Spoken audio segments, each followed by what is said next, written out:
What up, guys? Welcome back to my YouTube channel. I'm Matt Wyatt. Now, I've already made a video of my top 10 favorite movies of the year and it's been a big rocky year. I've seen some movies that I was looking forward to that really disappointed me and broke my heart.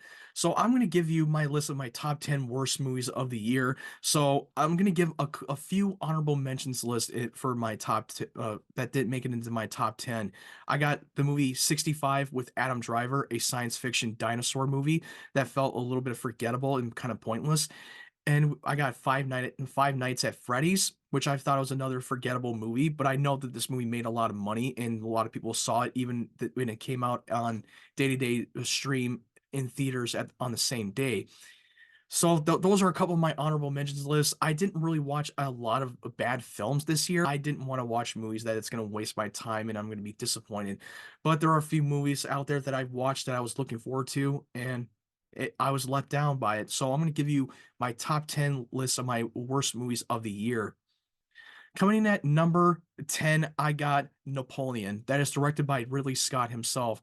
Look, I was very hyped for Napoleon. I love the trailers. It looked very promising. It looked like he was going to get back into the fold as a filmmaker after coming off of the fallout of the House of Gucci, which that was a major letdown and very disappointing. I mean, I think that the acting is great.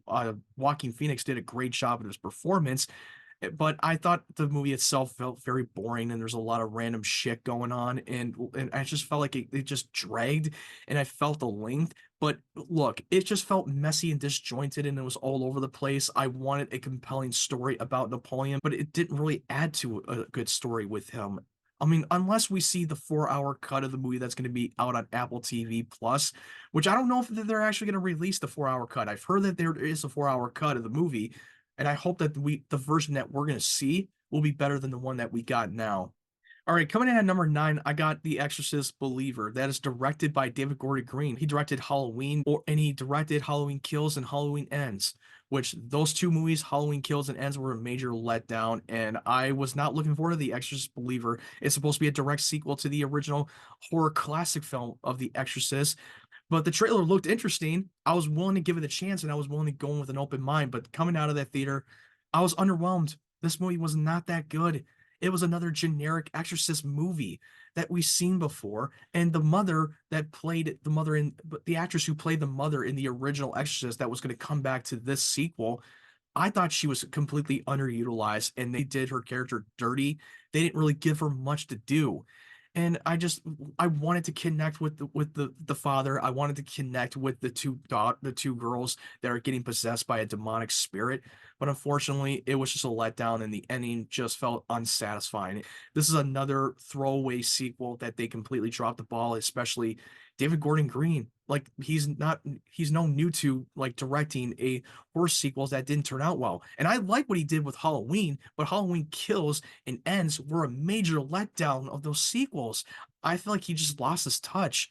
I mean, I hope one day when he directs another film that he gets a big comeback as a filmmaker. All right, coming in at number 8, I got the DCEU film called Blue Beetle, a film that I was really looking forward to. And then originally, this was supposed to go to HBO Max to streaming, and until WB set decided to put this out in the theater only. And I was hyped for Blue Beetle. I was excited to see Zolo Maraduna, and I'm sorry mispronouncing his last name, the actor that played Miguel in the Cobra Kai series, which I think he's a phenomenal actor, and I loved him in Parenthood, and I was looking forward to him playing Blue Beetle. I thought he was the right fit to play that role. I loved Blue Beetle in the Young Justice series, and I thought that they can do a very well job to give us an unknown comic book character from the DC universe in a live action. I liked the trailer, it got me intrigued, but unfortunately, after watching Blue Beetle, it did not like live up to the hype that I was hoping for. It was a generic, boring, like below average superhero movie that we've seen many times before. And I thought that they stayed faithful to that source material for the Blue Beetle lore, but unfortunately, it had a bad material with bad writing in his family that I did not really care for. I wanted to care about his family, but I did not give a shit about them. They were so character control and they were so annoying. Sure, you have some couple of touching moments between him and his dad, and I liked it. Don't get me wrong, I enjoy that. I ate it up. And then the main villain, Susan Sarandon, the one who's a billionaire tech from the Ford company, she just wants to be evil. She just wants to take over, and also she just wants to be rich. She wants to steal that tech so she can get rich and created an army so she can make a buttloads of money. And that's her sense of purpose. There's no nuance to her character whatsoever. Susan Sarandon is an incredible actress, and they gave her a bad writing material for the film itself.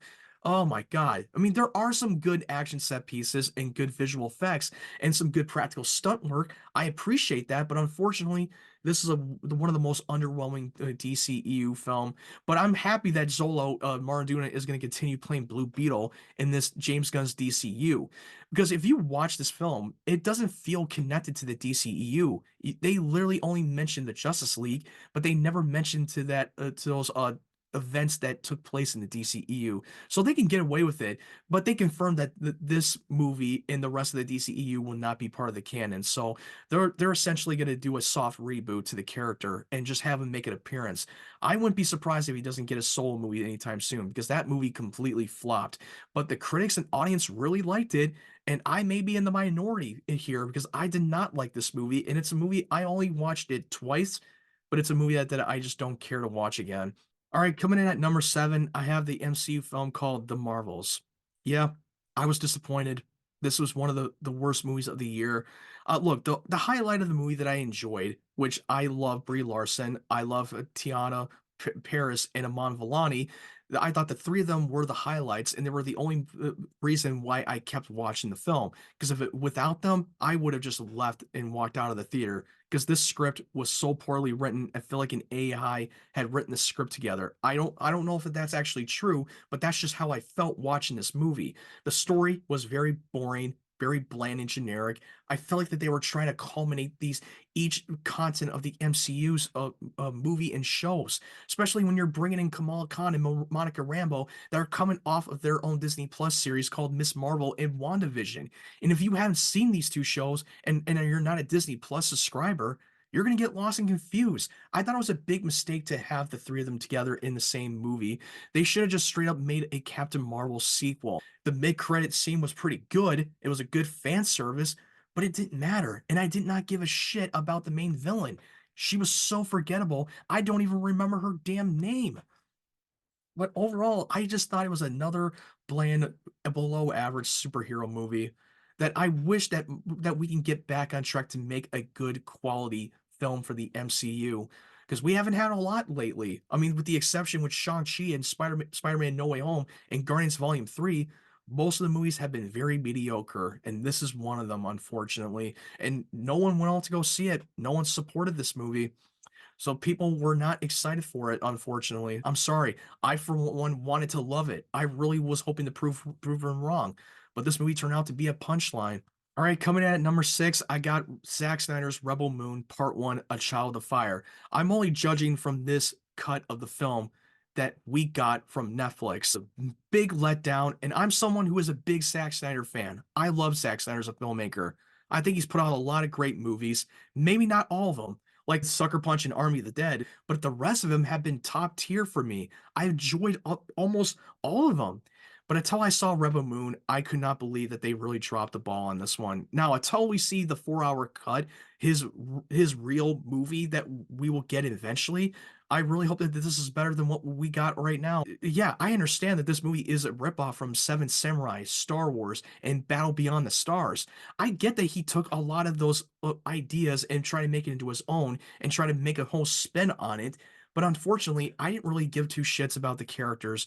But when we get to the third act of the movie, when they band together, it just felt very underwhelming and unsatisfying. Look, I'll give part two a chance. I hope part two will be better than this one. But unfortunately, this movie just really dropped the ball. And Zack Snyder made a 2 hour PG-13 movie when he intended to make this a 4 hour cut of the R-rated version, which it's out there and we're just waiting for it to be shown. I'm sorry. I wanted to love this movie because I love Zack Snyder, but it just did not do it for me. All right, coming at number five, I have the new other MCU movie called Ant-Man and the Wasp: Quantumania, a film that I was so hyped for, but unfortunately, after watching the film, I could not believe how much of a letdown this movie was.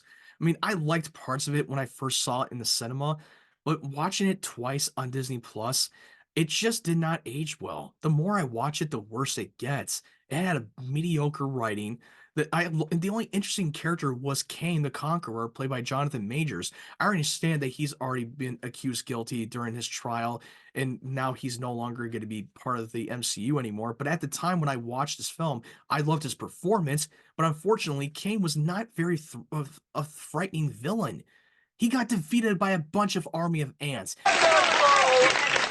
Okay, here's a little query. What was that?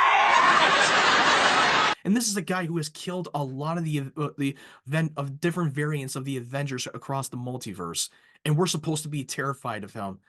It was stupid. It was ridiculous.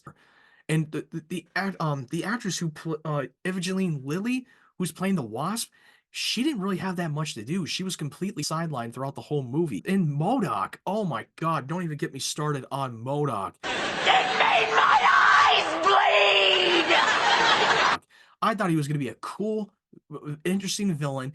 It was the character named Darren Cross who played the Yellow Jacket in the first movie, and he was brought back as MODOK in the Quantum Realm. It was interesting, but the execution itself felt very silly and cartoony. The green screen and the volume was so bad. I mean, there's some good visual stuff for most parts, but mostly it just looked like it was unfinished and it needed more work. But I'm going to say that the story itself was underwhelming. It almost felt like they were trying to be another Avengers Infinity War and Endgame level event, but unfortunately, it did not execute well. It had such a potential, but it was a complete waste for me. It's a movie that I don't care to watch again. All right, coming in at number 4, I got Aquaman in the Lost Kingdom, that is directed by James Wan, the man who directed the first Aquaman movie. He directed a lot of the Conjuring movies. And I'm someone that really enjoyed the first Aquaman movie. I enjoy the first one more than most people. And coming out of Aquaman 2, and most of you have already seen my review and you already know how I felt about it. This was one of the worst DCEU films they have made. I could not believe how bad this movie was.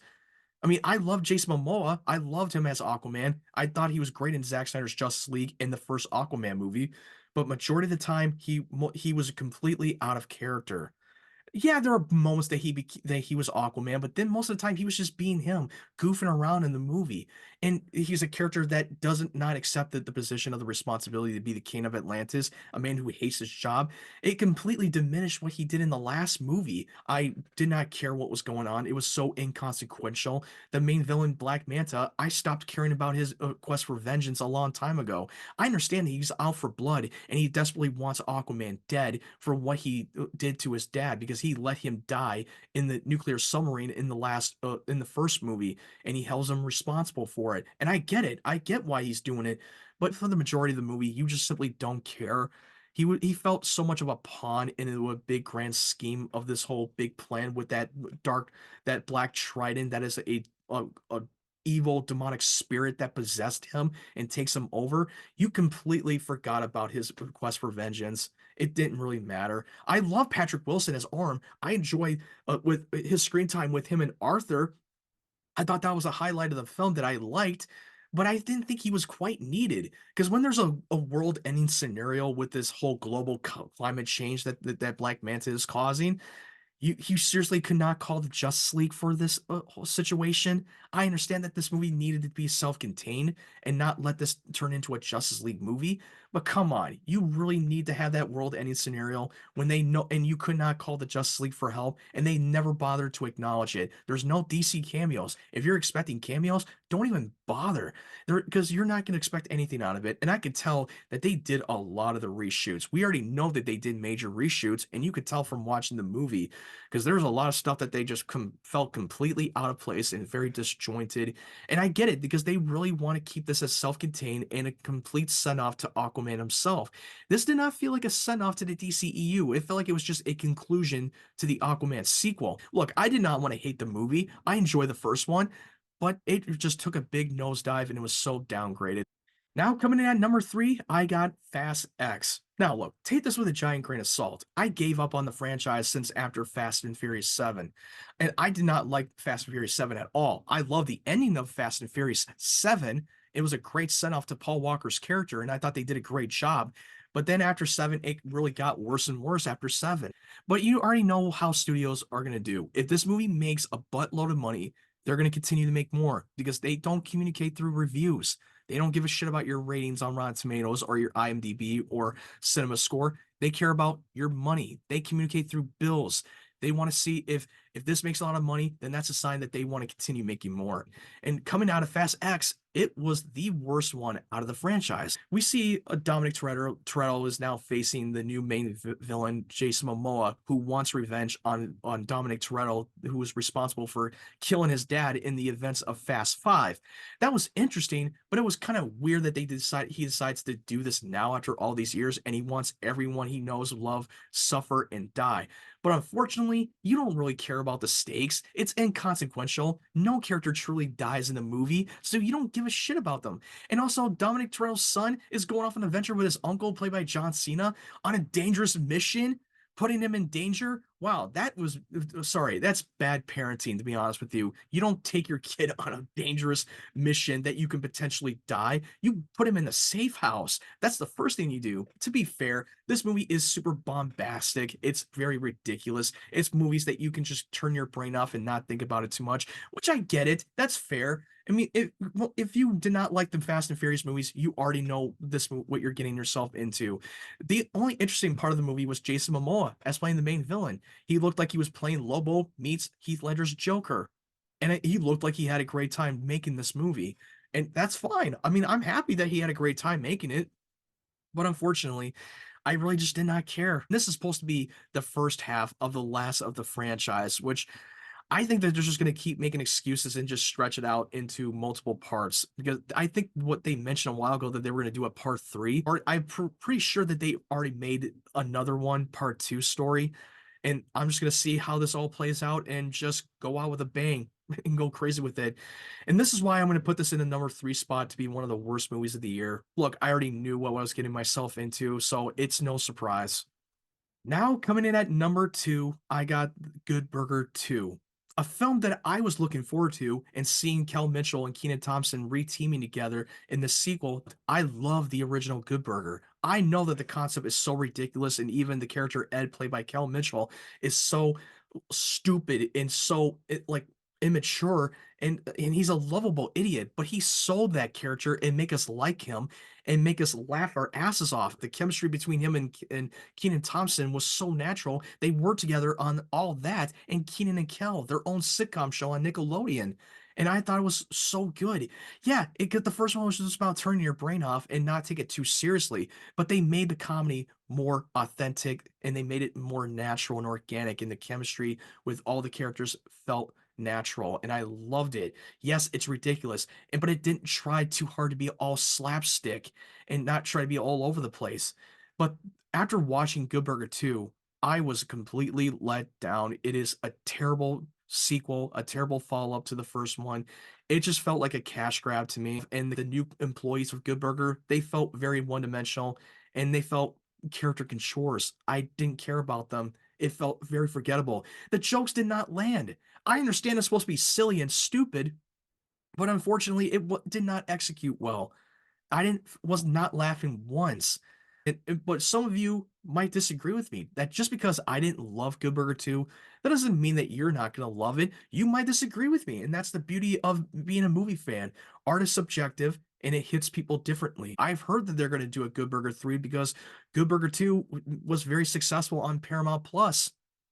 So hey, congrats to them. I'm glad that they're going to do another one, but do I care to see another one? No, because I don't think it's going to be any better than what we just got now.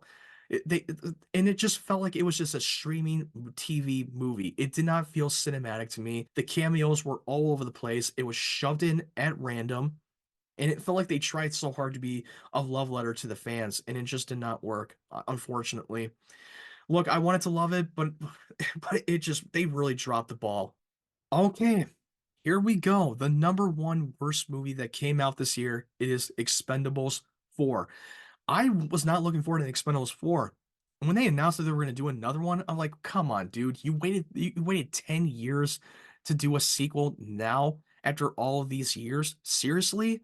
I mean, I'm someone who's a fan of the first two movies. I love the first two movies. The third one was okay. I liked it, but it was not as good as the first two. When they said they were going to do another fourth one, I was like, what are you doing? After watching this movie, it is a 2-hour film that I will never get back. It was straight up pile of dog shit. And I've got to say, in all honesty, it's the biggest piece of dog shit. It should be called big piece of black dog shit. That's what it should be called. Not even the hard, dried up dog shit for 7 days. It's the soft dog shit. It's like baby shit. It was terrible all the way through. And it did not feel like an Expendables movie. They completely did Stallone's character, Barney, dirty. He's not in it much, and you could tell that he does not care to be in this movie. And I don't think his name was attached to it as a producer, because if I remember correctly, he was the producer of the first 3 movies. And look, you guys can correct me if I'm wrong, but I don't think he was attached as an executive producer on the movie. And it looked like he wanted to leave. And when they killed his character off, I was like, wow, they really went there. But then towards the end, they have this whole fake out death with Barney's character, and it was so stupid and ridiculous. The fight scenes and the choreography was so poorly handled. They did a shitty job with the action camera work, doing that fucking shaky cam. So dumb. And the green screens was so noticeable and so bad. The main villain was very predictable. I totally saw the plot twist coming from a mile away, and the dialogue was atrocious, especially with Megan Fox in the film. She was one of the worst parts in the movie. That like she didn't really have that much to do in the first half, and then somehow when Barney died, they just got Megan Fox as the leader of the Expendables when really she didn't really do jack shit when they went on their first mission. Oh my god, it was just a lot of things in this movie that didn't really make quite a sense. We didn't really get enough time with the team itself, and Jason Statham felt like he was the one carrying that movie on his own, which, hey, he did the best he could, but it just did not execute well. And it's a film that I would not encourage you to watch or waste your money or your time. It is very unwatchable. It's a movie that I watched once, and I'm never gonna watch that movie again because that was atrocious. So bad. Just go back and watch the first 2 Expendables movie. Now, what is your top 10 worst movies of the year? I would love to hear what your list is. Your list can be completely different from mine, and your list may not be the same. You can have a different list, and I would love to see it. We all have a different list. It hits us differently. That's the beauty of being a movie fan. We can all have a different list of movies that are best or worst. Let me know in the comment section below. And if you like this video, make sure you leave it a like and subscribe to my channel for more videos to come. I appreciate you guys watching my videos. Thank you so much. It's been a wild ride, and I'm excited to continue making more videos on my channel. I love you guys. I hope you guys have a great new year. We're getting ready for the beginning of 2024 for movies, and I will make a video of maybe my top 5 or top 10 most anticipated films of 2024. Keep an eye open. And if you want to know when my videos get uploaded, make sure you turn on the bell notification so you know when my videos are uploaded on my channel. Thank you guys for watching. I hope you guys have a great day, great evening, and happy new year.